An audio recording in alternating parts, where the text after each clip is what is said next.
Well, it's nice to see you guys. I wish it were in person, but we're getting close, I hope. Yes, yes, we are. And really the people that we want to see and want to talk about here are Mike Denny, of course, MDM, and Don Amero. Guys, a great day for both of you, specifically for you, Mike, of course, with this wonderful bursary award that you've announced today. Take it away. I mean, what a great thing and a great tribute to some wonderful people. Very cool. Yeah, the premise behind it is trying to make some change for Indigenous communities and Indigenous artists here in Canada. As an Indigenous business person myself, the initial discovery of the 215 children in the residential schools in Kamloops had a profound effect on me. And I wanted to come up with some sort of an idea and some sort of thing that I could do to try to give back. And that's where this was hatched with a couple glasses of wine on my deck when I was living in Toronto on the night that everything kind of happened, and was just reflecting and wondering how something like this could happen in Canada. And then I shifted my mindset to what can I do to make some change and to help. And that's where this idea was conceived. Well, Mike and Don, someone who is not Indigenous like myself, when I heard about this as well, I was deeply shaken, deeply moved as well when you started this incredible endeavor here, and I, as much as it affected us, we can only imagine how people of your background were affected as well. Something that you probably lived with in the back of your mind for your whole life, but you move on. And tell us, is this maybe a bit of a healing thing too for people in the Indigenous community? Healing and closure to some degree. Yeah. Well, I mean, to be honest, it's a heavy weight to bear, I think, for Indigenous people, and it's been that way for a long time. And I think what's happened in the last year has really caused everyone in the country to feel like we need to shoulder this burden together. And I think so many people were, again, the word I keep hearing is awaken. It was awoken to this idea that our country is not this, perfect, peaceful place. It's not. There's a history here that we have to face and confront, and it's challenging, And I think for a lot of people, I think healing is a part of the process. I think if anything, the initial discoveries has made things kind of worse. It's reopening the traumas of the past, and so in some ways I guess there's peace in knowing that there's more understanding, there's more education around this now than ever before, and I think that we're on a good path towards that reconciliation piece that we all are striving for, I think, and trying to find our place in what that means. And in my opinion, I think for Mike Denny and the label, this somewhat fits in the calls to action as well. Like, I think there's, I remember hearing a long time ago, Murray Sinclair, Senator Murray Sinclair, who is the head of this Truth and Reconciliation Commission, he said it's going to take leadership and political will to make changes and create space to elevate Indigenous peoples. And I mean, I'm paraphrasing kind of how he said that, but it really just takes leadership will to say we're going to create space for this. And I think I commend Mike and the team here at MDM that's really just sort of gotten behind this and wants to be part of change. And I think they're leading the charge for not only record labels but for all business leaders to say we're gonna elevate Indigenous artists and in this way, and in our sector at least. Yeah, I think I can honestly say this. I don't know if we would have gotten this thing off the ground if it wasn't for Don being a part of our team, and obviously a signed artist to the roster. He is deeply involved in Indigenous issues in this country and has educated not only myself, but our entire team, our entire artist roster, as to the issues that are being faced out there. I want to touch on a story that within our own home community, when I was growing up, we never really talked about Indigenous issues. My mother didn't want to talk about it, and she was, quote unquote, trained to not mention to anyone that she was Indigenous. As a young girl, if anyone ever came up to her on the street and asked her if she was Indigenous, she was trained to say anything but Indigenous. And that always sat with me really weird as a kid growing up, and I didn't know why. And it didn't really get the question answered until the discovery of those 215 children. Fortunately for my mom, she was not part of the residential school situation, but it all of it together has kickstarted what we're trying to do here with the Henry Armstrong Award. Well, when you look at the history too, though, right? Like I understand that, because I think, Mike, you and I come from the same background in that way. My mom was taught to be ashamed of that piece of herself and didn't pass it on to us, and I had to dig into it more as a young man and figure that out.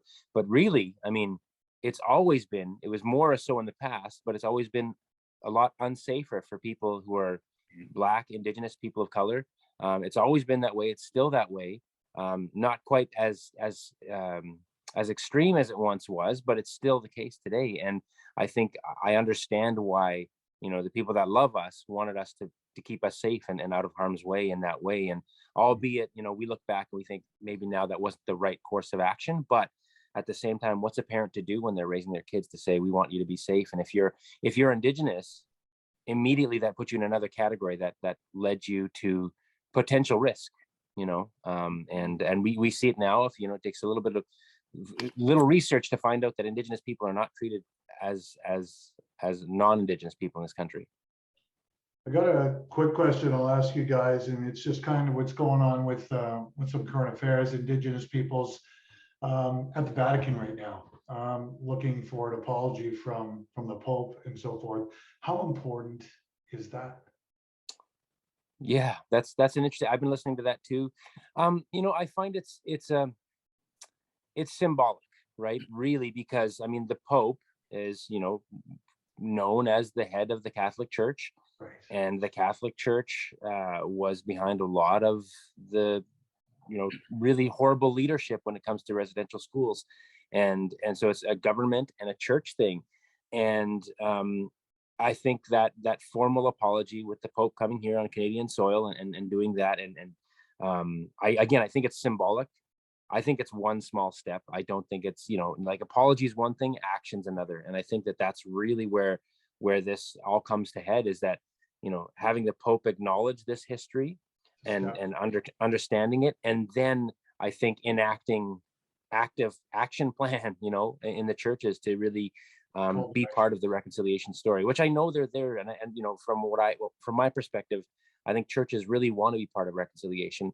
Sometimes it's just really hard to know how, because church shows up to say, we're here, we want to be part of reconciliation. Sometimes they get their hands slapped because of the history, and I think that's just something the church needs to be able to take and continue to love through. Yeah, we need to acknowledge the history. As Toph mentioned, that was a good point about the Catholic Church. And as you both have spoken to, Mike and Don, acknowledging, first of all, for people who are not of Indigenous background, and then move forward. And let's move forward together. We always say in the radio, Toph at KX Country, together we can. That's sort of a thing that the station has come up with. Together we can, and it was all a result of this. So let's move forward together. And Mike, maybe you could give a little bit more information about the bursary. It's $10,000 and a tailored sort of mentorship to go along with it. Maybe you could explain a little bit about that. Yeah, absolutely. The award is called the Henry Armstrong Award.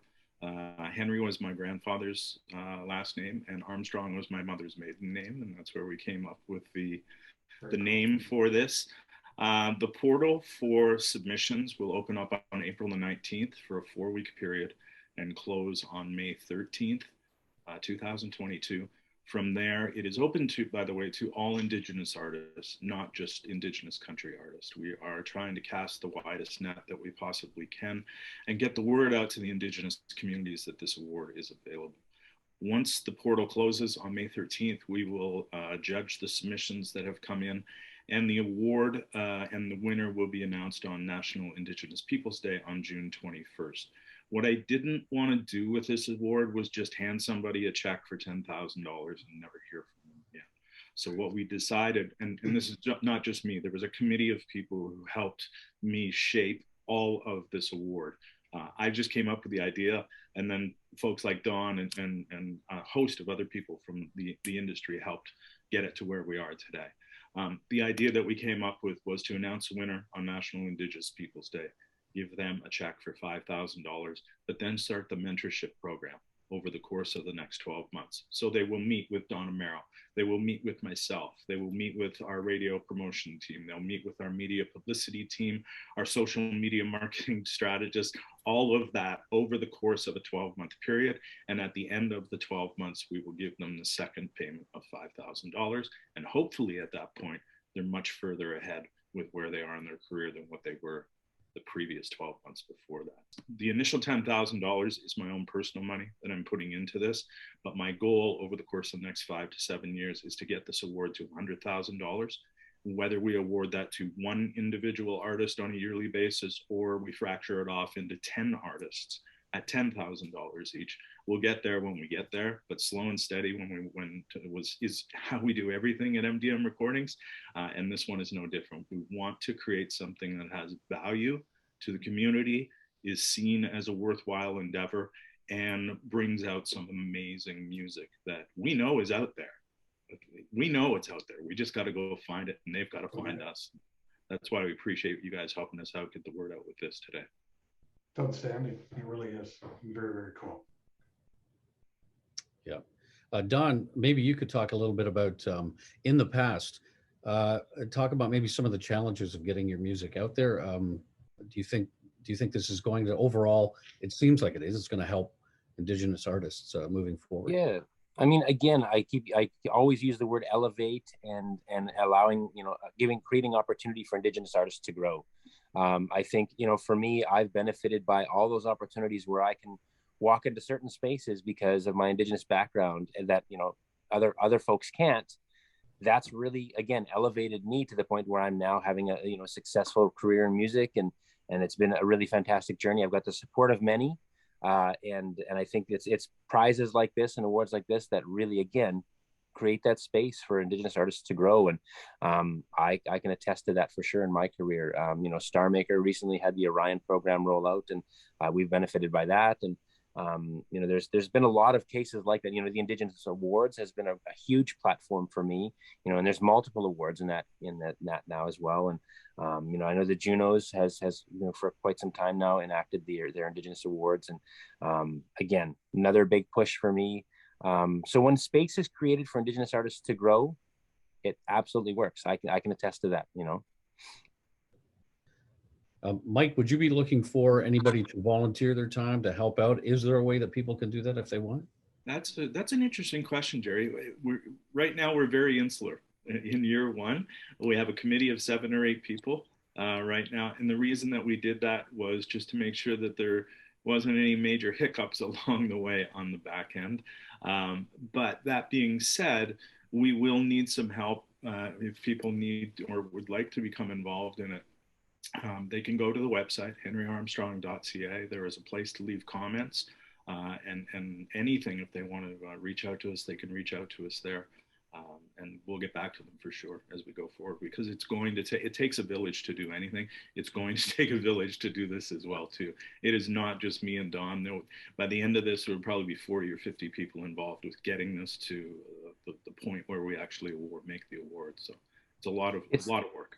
It's important to note too that the jury process will be a collective of artists and industry professionals, multiple backgrounds too, not just necessarily our camp, but we've got other Indigenous folks across the country that'll be part of the jury process, again, because we want to make sure that the voice of the jury is a collaborative effort and representing all of Canada in the best way we can at this point. I wanted to ask you about Country Day. You're going to be at the Jays on May 21st. Is that correct? Yeah, I'm looking real forward to that. I've cool. I've never taken in a Blue Jays game, so there's gonna be a lot of firsts for me. So I'm looking forward to it. That's pretty exciting. And I also want to ask you, Don, you and Raquel Cole, you were in Nashville shooting a video for Let You. Can you give us a little bit of insight on that one? I love this tune. It's called Let You. Yeah, and Raquel Cole, just amazing artist, and I love her, and I think she's definitely deserves to blow up. And I love that we got to do this song together. Got to spend a bit of time down in Nashville doing some writing, and we just kind of holed up for a day and a half and made this music video. Just it's very just fun, straightforward, country performance song, and kind of just had a lot of fun. We sang it about 38 times in the bar to record the video. So I know the song really well now, but it was tons of fun, man. I mean, anytime I get a chance to shoot I mean, this isn't, I want to be honest with you, like it's a job, it's work, but it never feels like work, especially when you get to do stuff like that, man. It's just such a pure joy to be able to do this. Yeah. Yeah, looks like you guys had a lot of fun in the bar there. That was awesome. Yeah, sure did. Well, I hope we can get to see you at the ball game. I'm going to be out there on the 21st too. I'm a bit of a ball fan, as you can tell by the hat. But I think I'm excited for you. I think you're really going to enjoy yourself. It's a pretty electric environment, and I know you'll knock it out of the park. Sort of. Oh yeah, that's the plan. Put me in, coach. He's ready to play. Well, this is cool. Thanks, guys, for your time. Really appreciate it. Our sticks on the ice. If we can help you out with anything, sorry about all the cliches, but if there's anything else that the KX country can do for you, please, we're all ears. Okay. Thank you. It's you guys have been amazing. Steve Casse has been all over this since we talked to him, and the support we've had right across the country has been absolutely incredible in terms of people wanting to support us, and I thank KX and KX country and their listeners for listening to our story and hopefully helping us get the word out there. Thank you, Mike, and thanks, Don. Thanks, guys. You as well, and all of our listeners. Thank you. We appreciate it.